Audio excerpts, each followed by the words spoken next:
America Iran के सामने कमजोर पड़ गया। खुफिया रिपोर्ट्स ने तहलका मचाकर रख दिया। बिस्मिल्लाहिर्रहमानिर्रहीम। नाज़रीन किराम, आज 22 मई 2026 है, जुम्मतुल मुबारक का मुकद्दस दिन।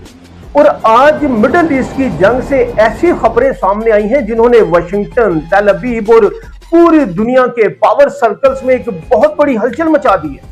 कहने को जंग बंदी है, लेकिन हकीकत यह है कि जंग अभी रुकी ही नहीं, सिर्फ शक्ल बदली है। और सबसे बड़ा धमाका क्या हुआ कि ईरान ने अमेरिका को साफ पैगाम दे दिया कि 1 किलो भी अफजूदा यूरेनियम अमेरिका के हवाले नहीं किया जाएगा।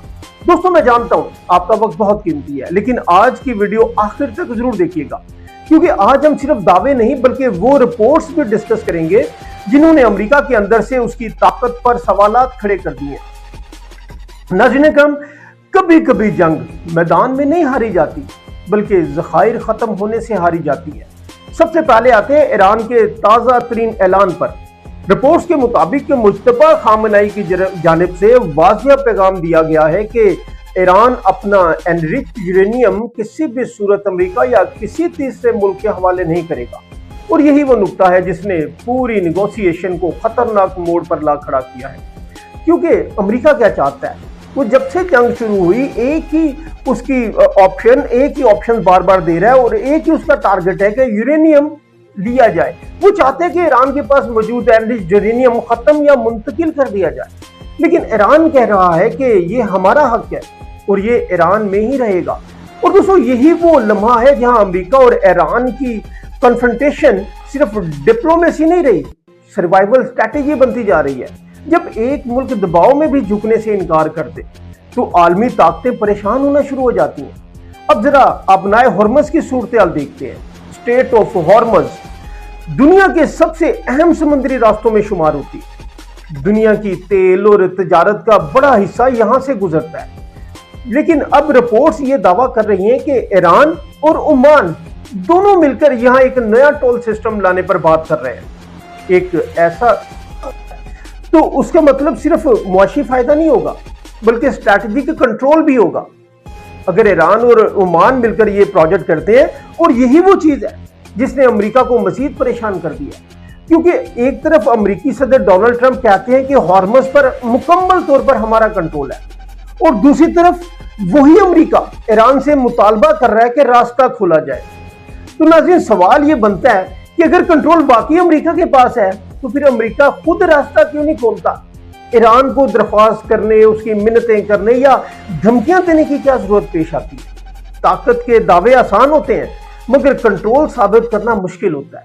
नाज़रीन, अब आते हैं उन रिपोर्ट्स की तरफ जिन्होंने अमेरिका के अंदर तहलका मचा दिया। वाशिंगटन पोस्ट की रिपोर्ट के मुताबिक अमेरिका ने हालिया जंग में अपने इंतहाई महदूद और महंगे थर्ड इंटरसेप्टर मिसाइल्स बड़ी तादाद में इस्तेमाल किए। रिपोर्ट्स के मुताबिक तकरीबन 200 इंटरसेप्टर मिसाइल्स इस्तेमाल हुए। और हैरानकुन बात यह है कि यह अमेरिका के कुल जखीरे का बड़ा हिस्सा बताया जा रहा है। और एक थर्ड इंटरसेप्टर मिसाइल की कीमत करोड़ों डॉलर में बताई जाती है, और इनकी प्रोडक्शन भी इंतहाई लिमिटेड होती है। ये जितने ज्यादा एक्सपेंसिव है और उतने ही ज्यादा टाइम लगता है इन्हें बनाने में। यानी अमेरिका ने सिर्फ इजराइल को डिफेंड करने के लिए अपना स्ट्रैटेजिक स्टॉक बड़ी हद तक इस्तेमाल कर दिया। बाज़ जंगें दुश्मन से पहले अपने ज़खायर खत्म कर देती हैं, दुश्मन ही खत्म होता, ज़खायर खत्म हो जाते हैं। सिर्फ यही नहीं, ब्लूमबर्ग की रिपोर्ट देखें, MQR रीपर ड्रोन्स, उसके नुकसानात पर भी सवालात उठाए गए। ये ड्रोन्स अमेरिका के महंगे तरीन सर्विलेंस और स्ट्राइक ड्रोन्स में शुमार होते हैं। और मुख्तलिफ रिपोर्ट्स में यह दावा किया जा रहा है कि ईरान और खित्ते में इसके इत्तेहादियों के खिलाफ कार्रवाइयों में अमेरिका को भारी ड्रोन लॉसेस बर्दाश्त करना पड़े। अगर ये रिपोर्ट दुरुस्त है, हम कहते हैं ये रिपोर्ट ऑथेंटिक इदारों की है, तो ये सिर्फ माली नुकसान नहीं है बल्कि स्ट्रैटेजिक प्रेशर भी है। होना और मुसलसल जंग बर्दाश्त करना, ये दो अलग अलग चीजें हैं। और अब सुनिए इजराइल के बारे में। कुछ इजरायली मिलिट्री एनालिस्ट कहते हैं और साबिक सिक्योरिटी ऑफिशियल्स वो ये दावा कर रहे हैं कि हालिया कॉन्फ्लिक्ट में इजराइल के कई हसास मिलिट्री साइट्स को निशाना बनाया गया, जिनमें फजाई अड्डे, इंटेलिजेंस मराकज और स्ट्रैटेजिक फैसिलिटीज तमाम शामिल होने के दावे किए जा रहे हैं। अगरचे इजराइल ने मुकम्मल तफसीलात पब्लिकली जाहिर नहीं की, लेकिन डिबेट तेजी से बढ़ रही है कि ये जंग इजराइल की मईशत اور ڈیفنس پوسچر پر کتنا دباؤ ڈال رہی ہے۔ جنگ صرف محاذ پر نہیں لڑی جاتی، معیشت اور اعصاب پر بھی لڑی جا رہی ہوتی ہے۔ اب آتے ہیں امریکہ کے اندرونی بحران کی طرف۔ ناظرین، امریکہ میں اب خود یہ سوالات اٹھنا شروع ہو گئے کہ کیا واشنگٹن اسرائیل کی خاطر اپنی طاقت سے زیادہ قیمت ادا کر رہا ہے؟ رپورٹس کے مطابق امریکی کانگریس میں بھی جنگی پالیسی پر اختلافات بڑھ رہے ہیں اور بعض لا میکرز یہ مطالبہ کر رہے ہیں کہ امریکہ کو ایران کانفلکٹ سے اپنی ڈائریکٹ ملٹری انوالومنٹ محدود کر دینی چاہیے۔ یعنی اب دباؤ صرف باہر سے نہیں ہے، اندر سے بھی پریشر بڑھ رہا ہے۔ سب سے مشکل جنگ وہ ہوتی ہے جب سوالات اپنے ہی گھر کے اندر سے اٹھنے لگے۔ اب سوال آپ سے ہے، کیا امریکی واقعی اس کانفلکٹ میں اسٹریٹجک پریشر محسوس کر رہے ہیں یا یہ صرف انفارمیشن وارفیئر کا حصہ ہے؟ اور ناظرین، اگر جنگ لمبی چلی تو کیا عالمی معیشت، تیل کی قیمتیں اور ملٹری بیلنس مزید خطرناک رخ اختیار کر سکتے ہیں؟